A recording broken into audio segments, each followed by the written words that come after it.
Okay, question number 161, Pink's company. This is again taken from ACCA FM BPP practice kit, but this is a past exam question.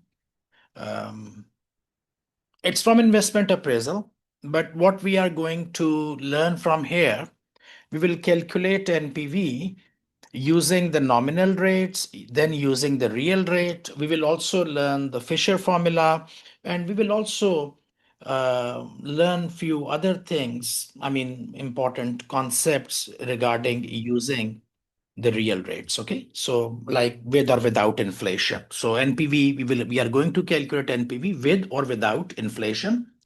And there are few tips and techniques which I want to um, discuss with you or teach you by using this data which we have with us. So this question is going to help us with to construct some discussion. Let's have a quick reading. It says Pink's company is a large company listed on a major stock exchange.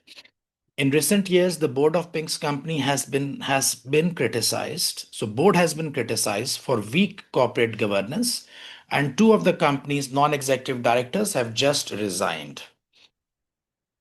A recent story in the financial media has criticized the performance of Pink's company and claims that the company is failing to satisfy the objectives of its key stakeholders. So, two issues I can identify. One is about performance, which means that people are not happy with the profitability. And the second is about corporate governance, which means that probably the policies and procedures and controls are not in place. And that shows the sign of, weak management. So these are the two issues which we see from here.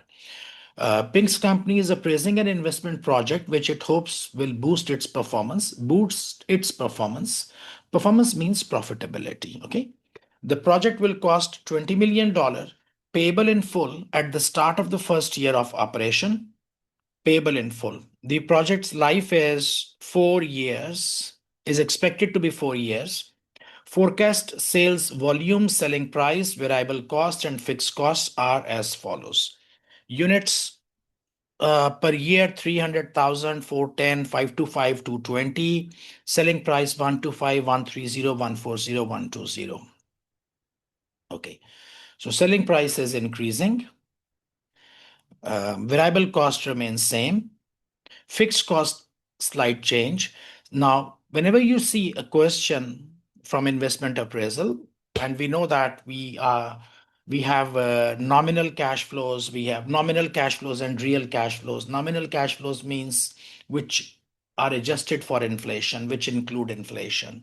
So the first quick thing which comes to my mind that there is an increase in the selling price. So are they inflating it or what? But then I see a decrease. So it looks like that it is not about inflation. It is about changing in prices or giving discounts. Anyways, selling price and cost information are in current price terms, which means that these are in real terms. Real terms means that as of today, and they have not included any inflation factor before applying selling price inflation of 5% per year. So businesses, they keep on increasing prices to adjust inflation. For example, if you are, if you sell something for $100 today, in year one, you don't want to sell it for $100 in the next year because you are facing inflation, your costs are going up, so you just make it 105. So that is called in adjusting for inflation. It's not an increase in price. Sometimes you increase the price of the product because you feel that the product is valuable, I have added more value, the product is, I mean, it delivers more value, so you increase the price. But this type of adjustment is called inflation adjustment. So they have not done any inflation adjustments. We need to do that. Selling price inflation 5% per year, variable cost inflation 3.5% per year, and fixed cost inflation at 6% per year. So fixed cost is going to be adjusted for inflation, variable cost will be adjusted, selling price will be adjusted. Pink's company pays corporation tax of 26%, with the tax liability being settled in the year in which it arises. That's a good thing. It's easy for us. which means that whichever year you make profit, you pay tax in the same year. The company can claim tax allowable depreciation on the full initial investment of $20 million on a 25% reducing balance basis. So you are going to charge 25% depreciation and you will have tax benefit on that on reducing balance basis. But remember, you have to make it only 4 years. Remember, if you are using reducing balance method, your asset will become zero in almost 15 point some years or 16 years. Do you understand my point? For example, if I use 25% reducing balance, so first year I will have a depreciation of 25, balance is 75. On second year, I will calculate depreciation maybe $19 and the balance is 56, and third year and so on. So it will become zero in 16 years. They say that you are going to make it zero. You have a zero residual value at the end of 4 years. So you want to make it zero in 4 years. So it means that in year one, year two, year three, maybe you are calculating depreciation at 25%, 25%, 25%. And last year, there will be a very big depreciation. A very big depreciation means a very big tax benefit in the last year because you are making it zero in the last year. So whatever is remaining on the balance, all of that will be considered as depreciated in the last year. Okay. Then it says that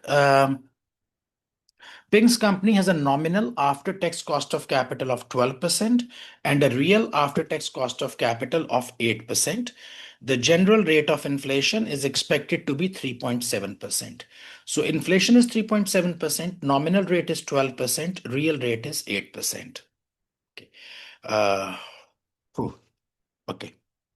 By the way, these are the three which we link in the Fisher formula. If you remember, 1 plus nominal rate is equal to 1 plus real rate multiplied by 1 plus inflation rate.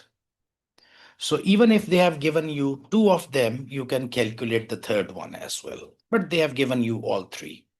The formula which I wrote was Fisher's formula. Okay. Last. Now, required. Calculate the nominal net present value of the Pink's company's investment project and calculate the real net present value of Pink's company's investment project. The first one is given 8 marks. The second one is given 4 marks because here you will have to perform less calculations. Because whatever information we'll take from here, we will adjust it according to that. So workings will not be a lot in part B. Once you do part 1, part 2 becomes easy. Real rate, which means that a nominal rate, which means we will inflate these numbers, and we will calculate our nominal cash flows, and then we will discount them with the nominal rate in part 1. In part 2, whatever cash flows we will create, the final cash flow number we will have, we will deflate it with 3.7%, which is the general inflation level, and then we will discount it further with 8%. So when we will deflate the numbers, we'll have our real cash flows, then we use the real discount rate, and both NPVs will be equal. Now, there is some guidance which I have to give you. There are few things which you need to take care when you are doing such type of question in exam.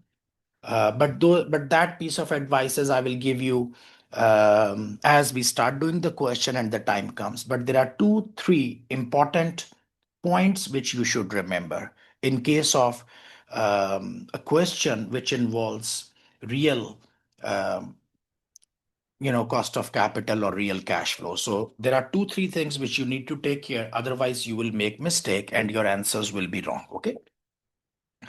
So what we need to do to begin with, we know that our structure should be year 1, year 2, year 3, year 4. This is what we will have, our cash flow table. And here it would be always investment as the first line, then you have sales, you will have variable costs, then you will call it your contribution, then you will have your fixed costs, which will give you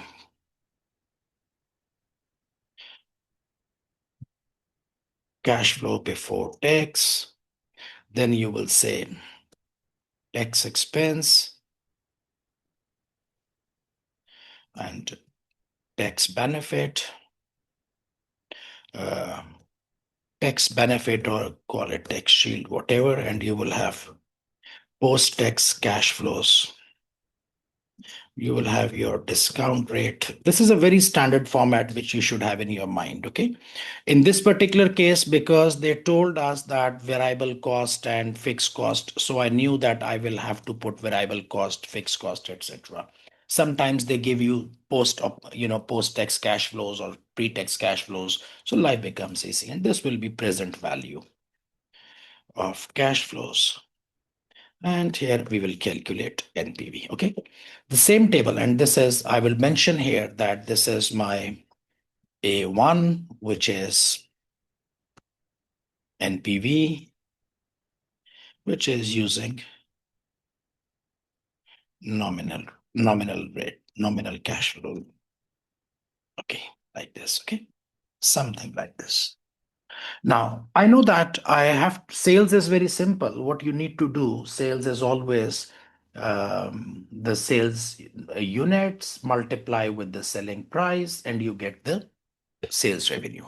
But what we need to do, we need to inflate these things first, okay? We need to inflate these things. So I will copy paste this thing here and I need to do some workings. So we can call it working one, which is your sales price, okay? Sales price.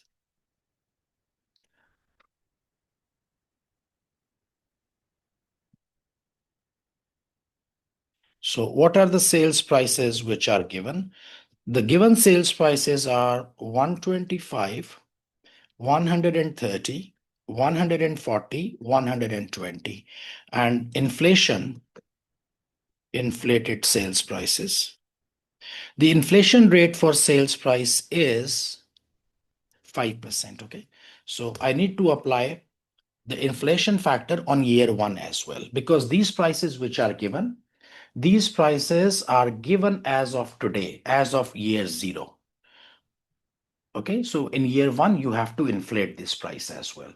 So how do we inflate it at 5%? I will use the formula. I will call it this one, 125 multiplied by 1 plus this inflation rate, 5%, and I'll take power 1. Okay, power 1. It is 131.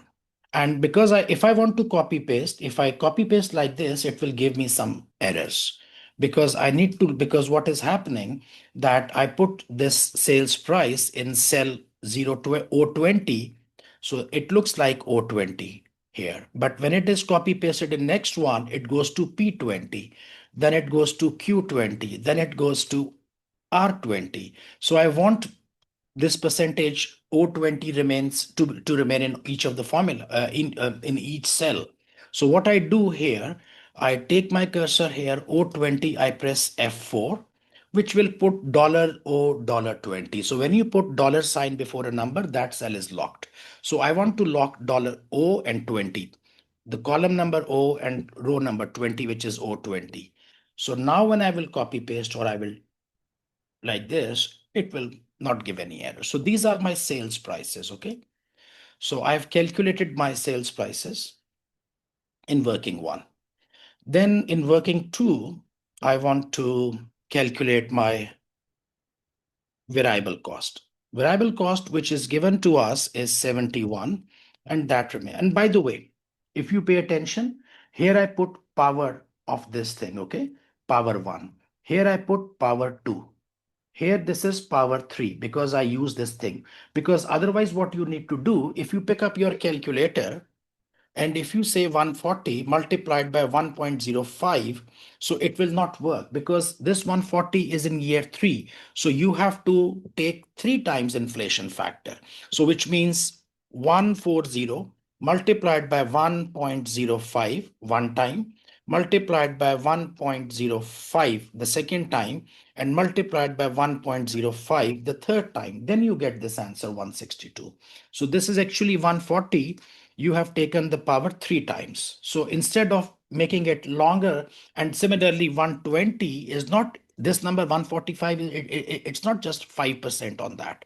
It is actually 4 times you have multiplied it with with the 5%. So 120 times 1.05 times 1.05 times 1.05 times 1.05, 4 times. So that makes it longer. So what is easy way of doing it, that you take power, and I put the formula because this number I had with me on the top, the year. So it will calculate. So this 145 is actually 5% inflation 4 times because it is coming in the fourth year. Okay. So when we have this variable cost for,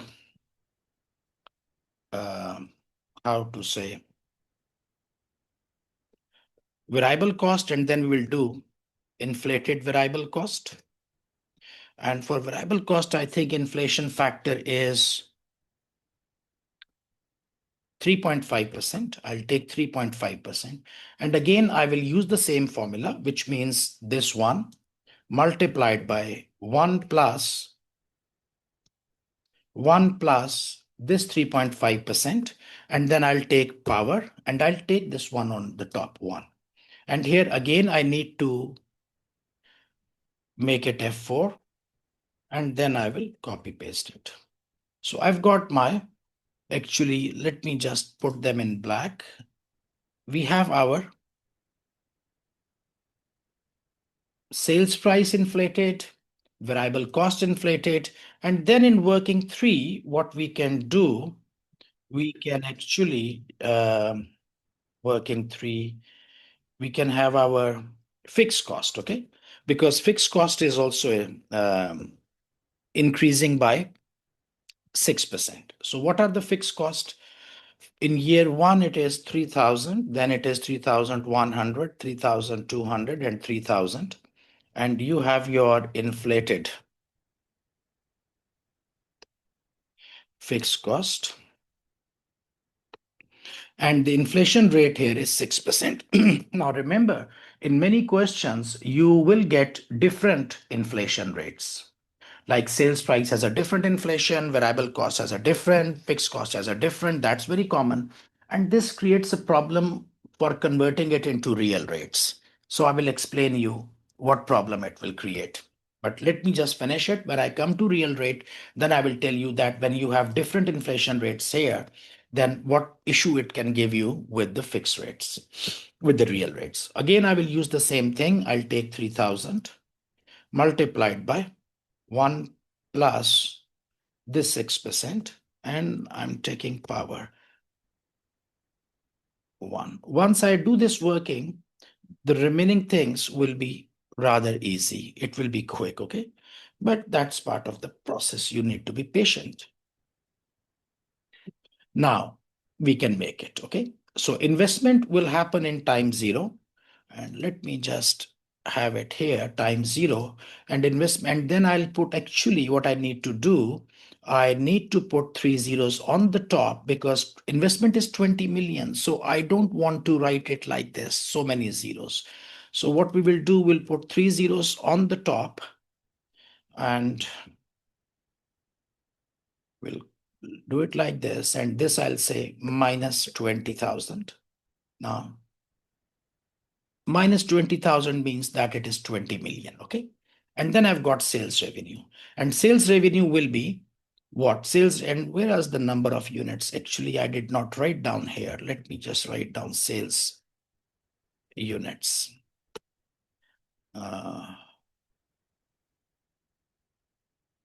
Okay, let me just make it a little bit above.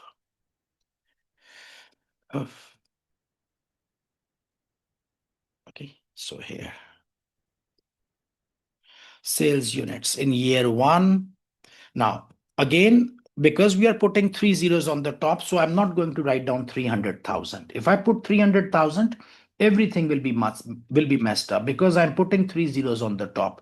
It means that here I will only write 300 410, 525, and 220 because 3 zeros are on the top.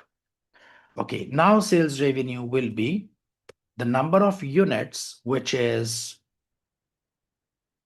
300, multiplied by the inflated sales price, which is 131. Okay.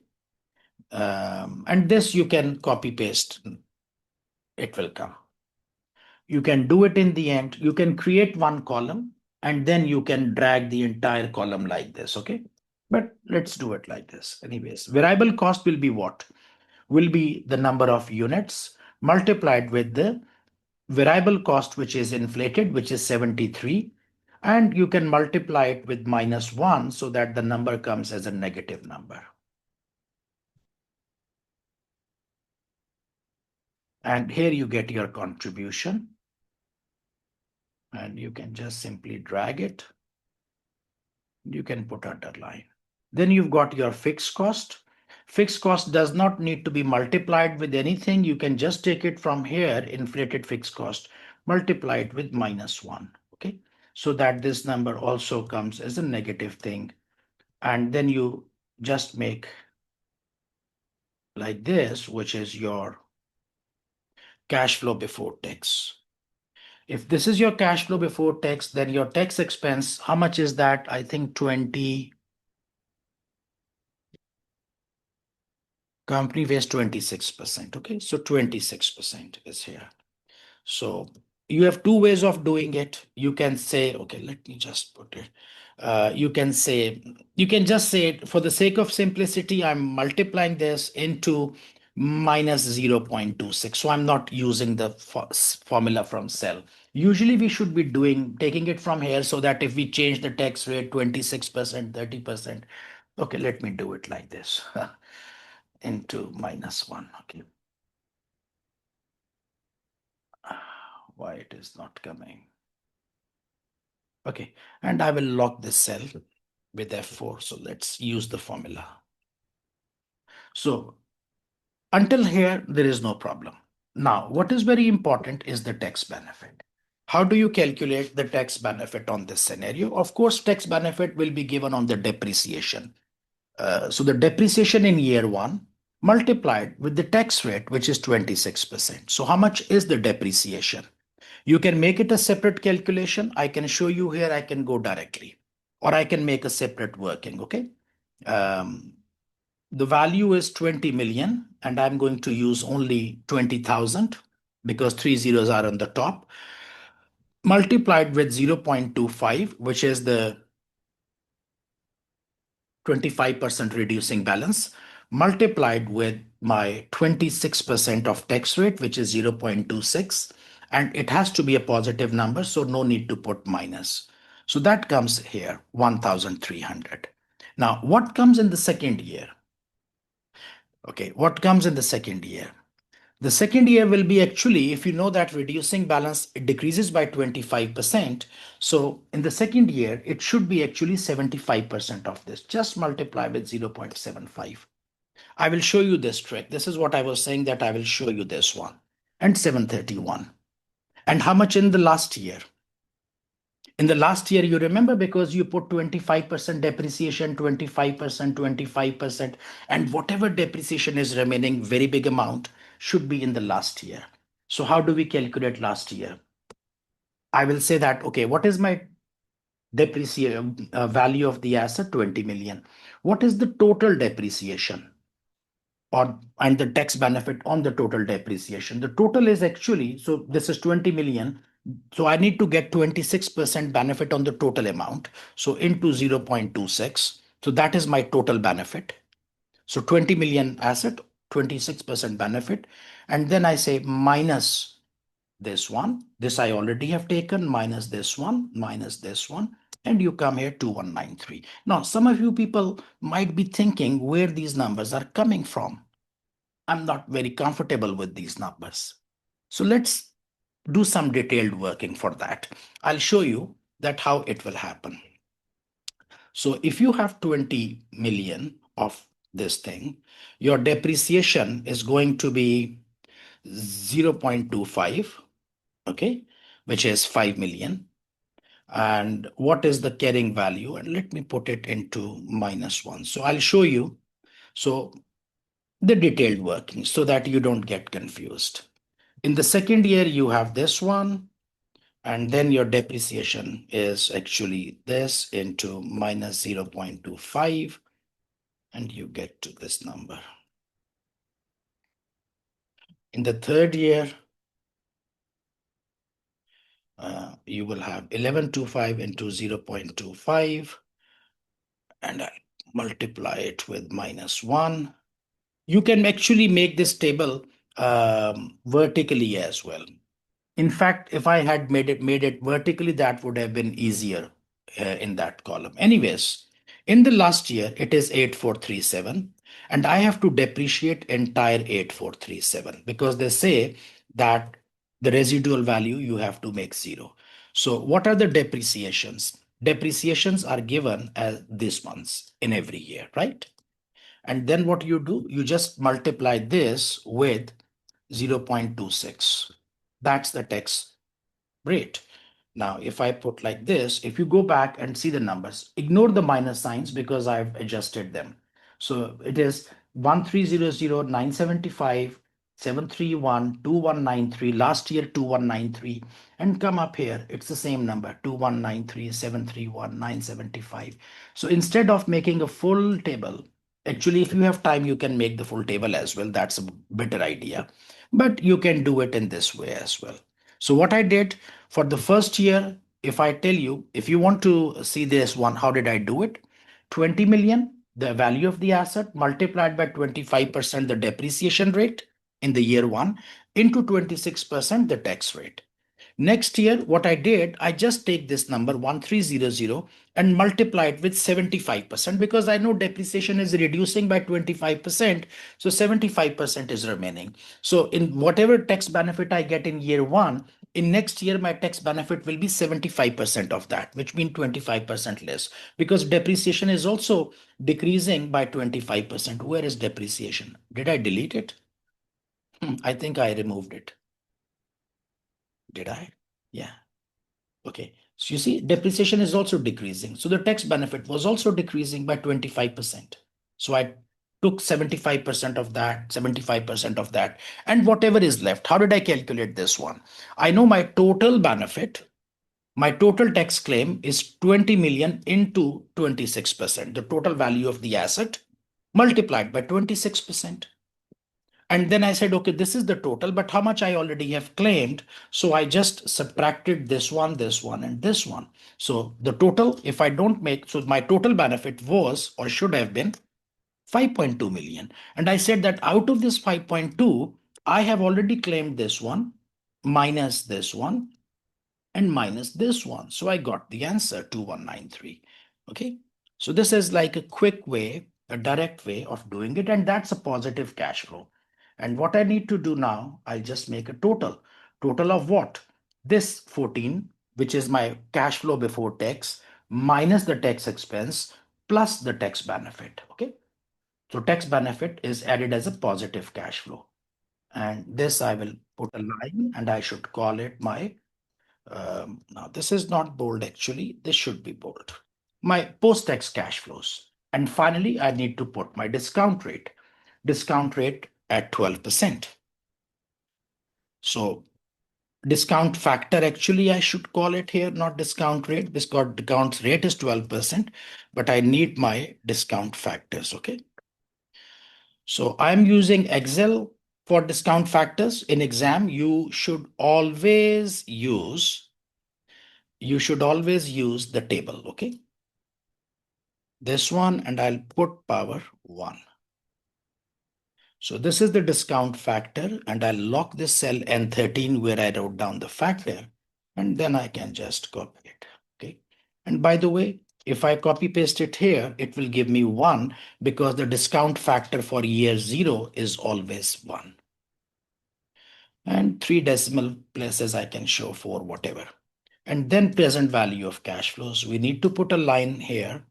And here I will say that 1 multiplied with this one, and then this one multiplied with this one, and this one I can copy paste. So these are my present values, okay?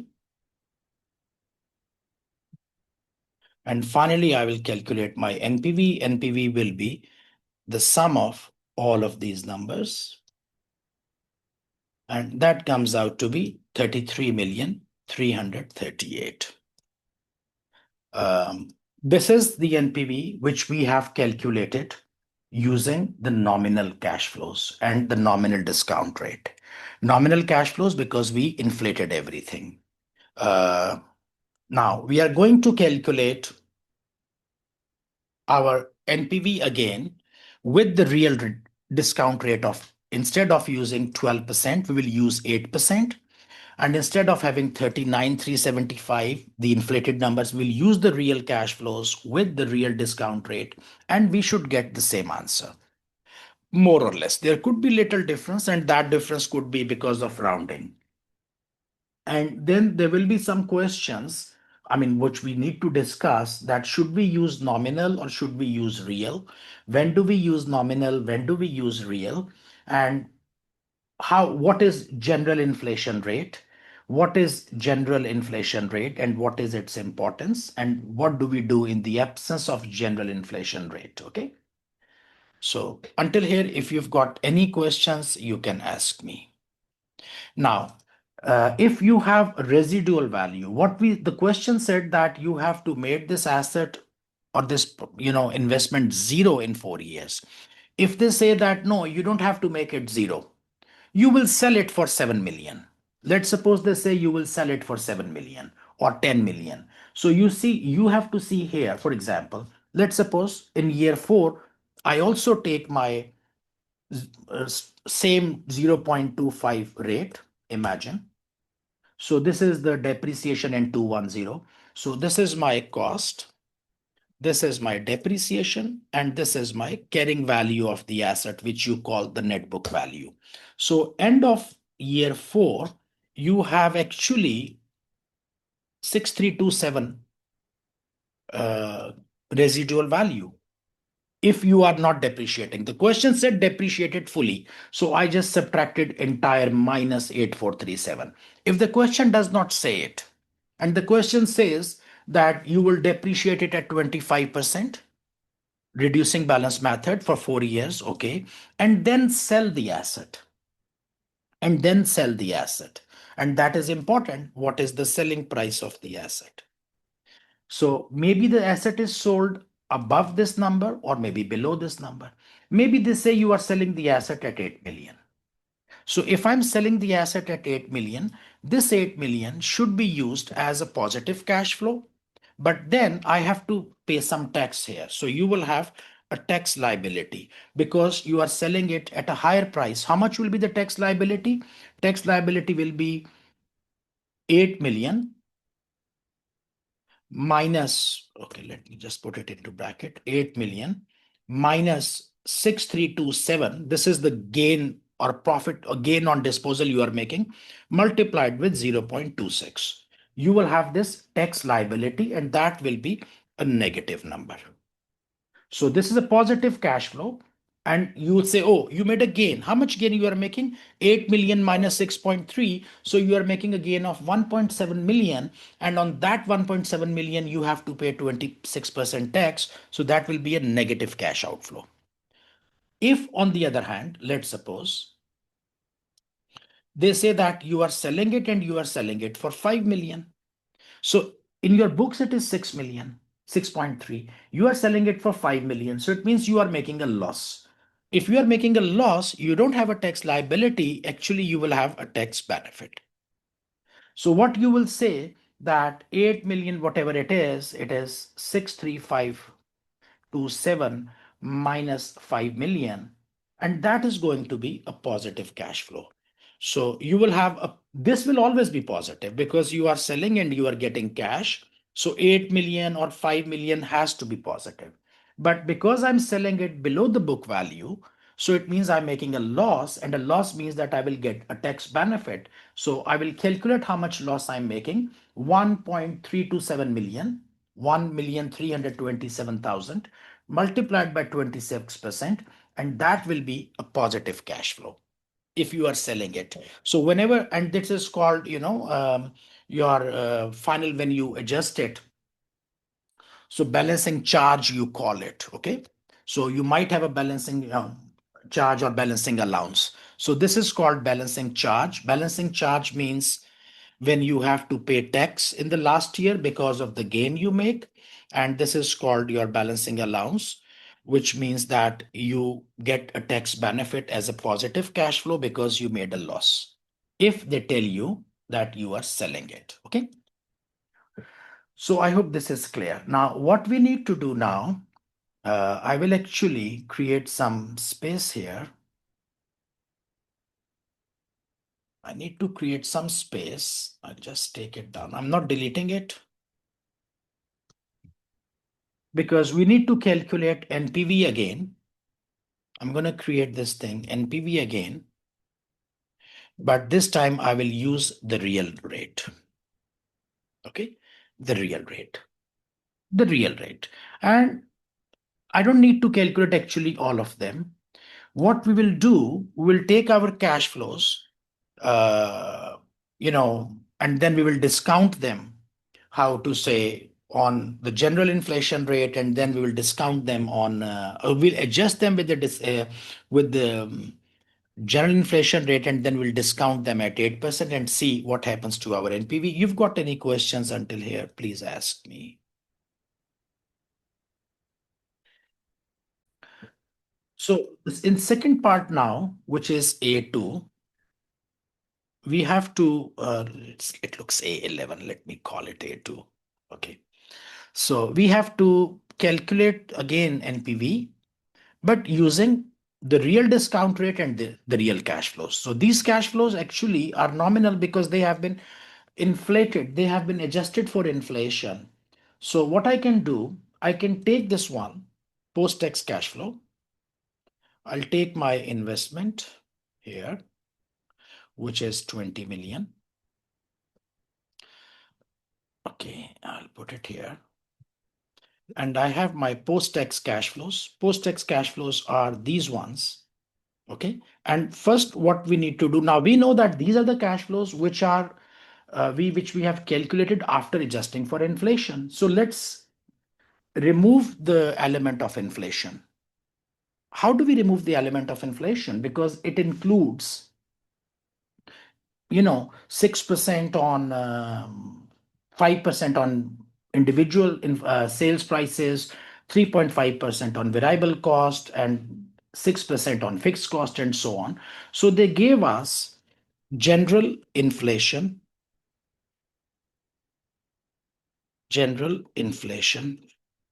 rate, which is 3.7%.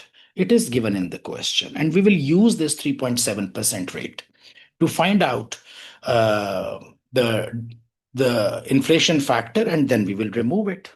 So this is my given here, where it was given 3.7%. I'll use this rate. I'll find out the factors here now.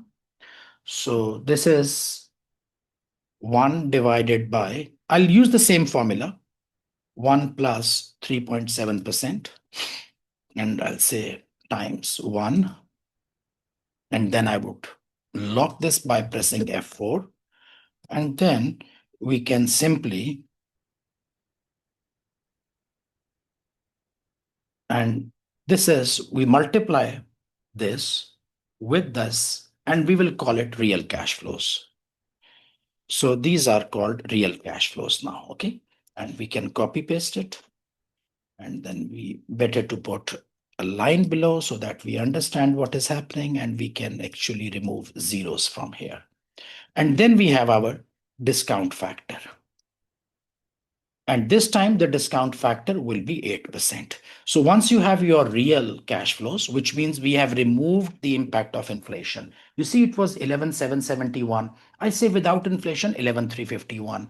This is 18,807. Without inflation, it is 17. This was 30,000. It is 27,000 now. So I've removed the inflation impact on an average inflation, which is general inflation, 3.7.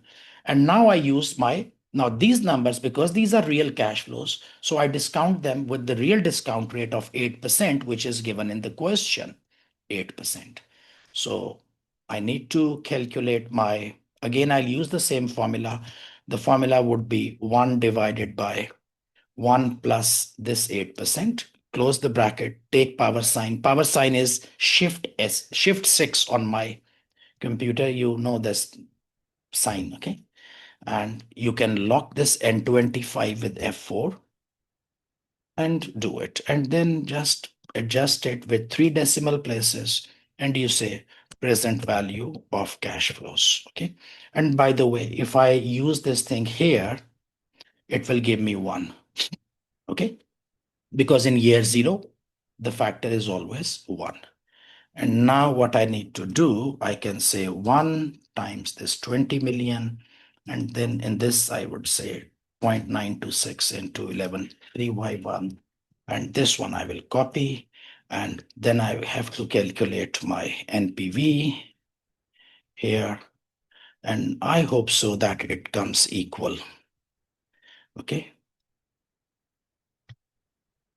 There might be a little difference, and that difference could be as a result of rounding. And this thing is actually, so 33,338, 33,342, very little difference. And you can write down a note that a slight difference is because of the rounding thing. Okay. Now, what we need to understand few things here, please. Number one question.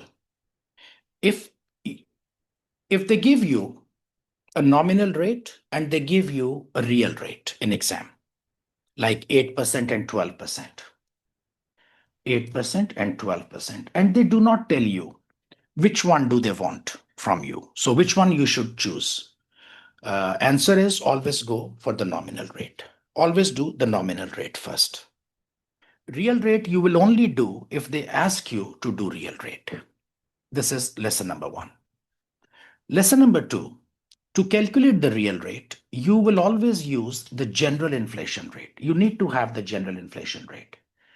If you don't have the general inflation rate, it will be very difficult, because some of you might be thinking that can I create such a table, for example, such a table without inflation factors, which means I will multiply my sales revenue with my selling price directly.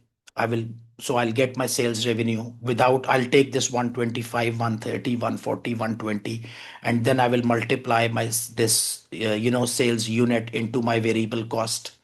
So I'm with 71, I'm not inflating. So can I get my real cash flows? And if I use, once I make this thing and then I discount it with 8%, will it give me the answer? No, it will not give you the answer, because this one had multiple different inflation rates like 5%, 6%, 3%. Inflation is an average they have given you. So you always need to do 3.7%, which is general inflation rate.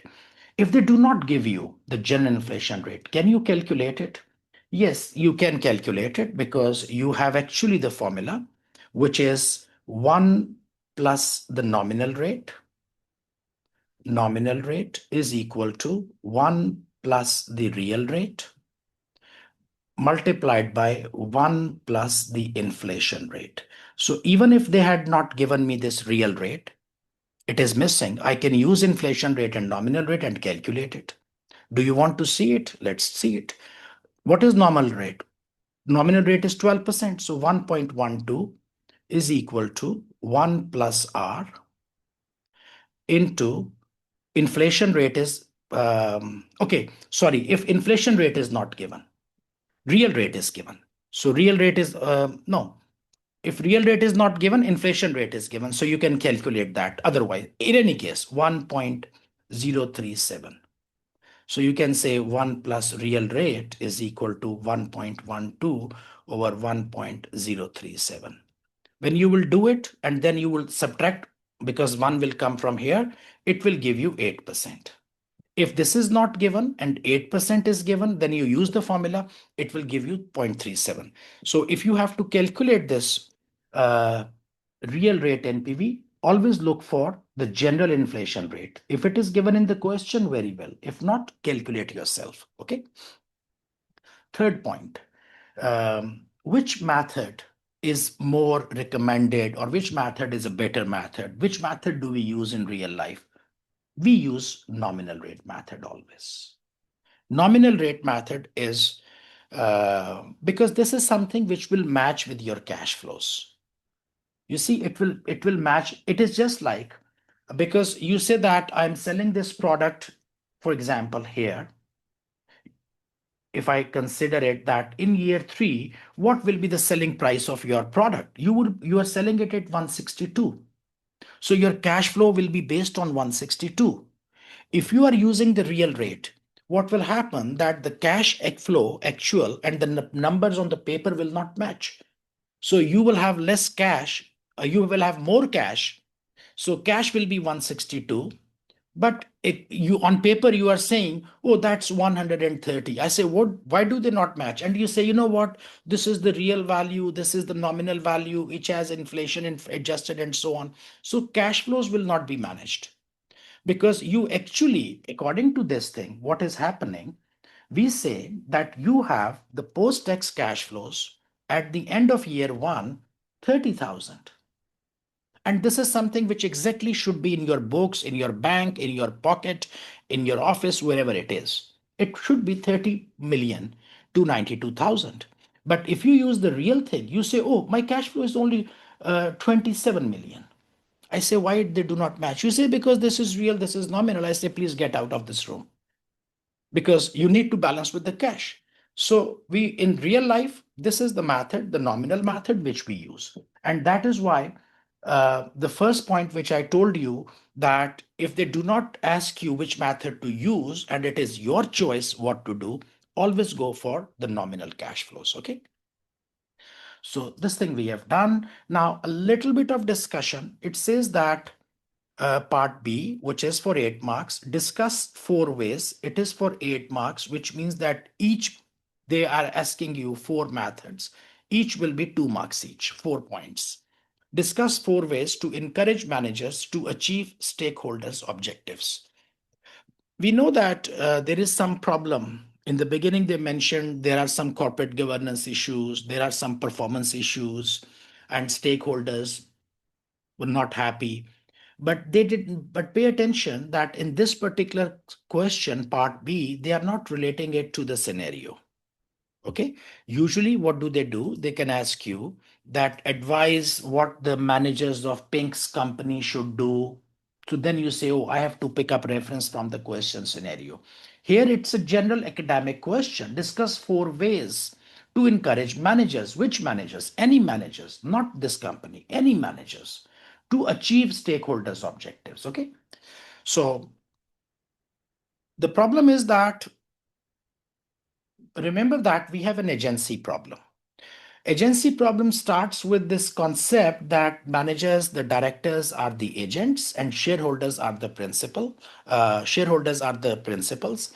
And there is a separation of ownership and the management, which means the owners, the shareholders are sitting away and they are not running the company, and the managers are running the company. So it means that the people who are managing the business, they are not the owners. So managers, so we call it separation or divorce of ownership and the management. Okay. So as a result, agency problem arises. Agency problem means that the agents, the directors, they start, or the management, they start to pursue their own goals. They have their own goals and they want to pursue their own goals. I'll give you a very simple example, which is not part of this answer or this question, but let me just tell you that, and that's a very common problem. Managers, they want to expand. Managers, they want to expand. Whether the new projects might not be very profitable, but they want to have a bigger empire. You know, when I came to this company, we had 2,000 employees. Today, we have 10,000 employees. When I came to this company, we had, 3 locations. Now we have 5 locations. When I came to this company, we were operating in 3 countries. Now we are operating in 10 countries. So they want to have a bigger empire, which gives them a bigger power. But then they probably are compromising on the stakeholders' objectives, and probably many times they are compromising even on how to say, um, profitability. I'll give you a very funny example from my past experience. Um, in my previous job, and I'm talking about when I joined the company back in 2011, I can tell you with all my full honesty that one of the project was started in a country. I'm not going to take the name of the country, in which one of our senior manager had already got the immigration. By the way, he was a European person himself, and he got an immigration to another country, and he was planning to settle there.